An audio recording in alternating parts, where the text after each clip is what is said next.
So this is like take 3 because the last time I tried to do this I kept getting phone calls. Why is it whenever things like when it comes to things like phone calls, they never happen a whole lot, but the moment you're trying to do something, that's when when things like a bunch of phone calls or people coming at the door happen? I don't know. Anyway, today we are going to be covering my N64 video game collection. As I stated in my other video, which was 3 parts long, thank you YouTube limit, that covered my NES and Super NES collections. Now, let's begin, shall we? Because we have just as many games in this collection to cover as my Super NES. Let's see here. Which one first? Donkey Kong Country 64. This game is not only notorious as being one of the good 3D Donkey Kong games, but also has fun mini games, fun things to do, and I guess since you need a certain number of bananas to get to each level, you could consider this another Mario 64 clone. But this is one of the ones that are actually fun to play, sort of Mario 64 clones. Also, not only is this game good because it has a good plot, good mini games, good new characters, good members of the Kong family entered in here, but it is also notorious for another thing, and I'll get to that when we get to the game in question. Let's see. Oh, and we just so happen to have this game, the game right here that's in question with the Donkey Kong Country game, Banjo-Kazooie. This game has a sequel which is called Banjo-Tooie, and it recently got that game recently got a sequel called Banjo-Kazooie Nuts and Bolts, and that happened after Rare was bought by Microsoft. Now, what I was getting at with these 2 games here, there is a theory. I don't know if this is true or not, but there is a theory among fans that these 2 games are linked by Banjo-Kazooie's stop and swoop thing. What people believe is that Rare possibly had the idea. I think this is only fan assumed. I'm not sure if Rare really had this idea. I think this is fan assumed that these 2 games being linked by stop and swoop due to references to each other inside the games, that there was this cartridge swoop thing where you had to put one or the other game into the N64, unlock it, and then you had to take the first cartridge out and put the other one in, and you could get the stop and swoop and figure out what the eggs and the ice cube were all about. Now, I don't know if Rare really had that idea. I'm just saying I think it's fan assumed. I don't know a whole lot about stop and swoop. But if you want to know more about this, I've read a little bit about it on a website called the Rare Witch Project. I'll probably put it in the description box. Also, aside from that, the Banjo-Kazooie series, along with its sequel, is notorious for 2 things. 1, funny cultural references, and 2, adult humor. Now, before parents out there thinking of allowing their kids to play the games for the first time start going nuts, let me explain.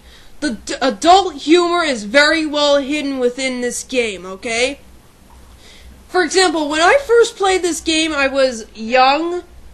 I forget how old I was, but I was young enough to where I didn't understand the adult humor too well, or I didn't catch on to it as much. Like, the thing with Gobi Desert. There was this coconut tree, and I forget what I think it was Tanup. I can't remember its name. There was a coconut tree, and he said he was dying of thirst and shriveling up, and Kazooie made the comment of, "Hey, how are your nuts today?" or something along those lines, and Banjo yelled at him. Now, I didn't catch on to the joke, so I thought since it was a coconut tree, he was talking about coconuts. But now that I'm older, and I'm 21 years old, going on 22, I know for a fact that that's clearly not the case. And when I asked my dad what was Banjo getting so angry about, my dad said, they put a dirty joke in here, ask me when you're older. But I don't need to ask him when I'm older because I hear a lot worse crap at college. Now, you see, the adult humor is highly hidden in here. And even if the kid, there's silly, funny humor in here to go. It's nothing different than what you would see. It's ha-ha funny humor that you would see in a cartoon. Funny cartoons. Now, really, the adult humor is really well hidden within these games. You don't have to worry about letting your little kid play them, really. I would highly recommend this to anyone of any age. This is a very good game series. Don't worry about the adult humor. Also, if you're really that worried about the adult humor, and you want to know a little bit of the cultural references also, I'm subscribed to a user by the name of ThumbsUpMaster. He made videos showing, questioning the E rating to these games in a funny way. Now, those show all the adult humor references. If you're that worried about your kids seeing those adult references, by all means look at his videos. He covers all the adult humor. But trust me, there's no way a kid like 5 years old is going to notice the adult references. Or the adult jokes. If anything, the jokes are just puns off of the actual jokes. So the kid will only take it based on the pun. They won't recognize the actual inside dirty humor to them. But anyway, I'm wasting time with... I only covered 2 games and we're almost into 7 minutes.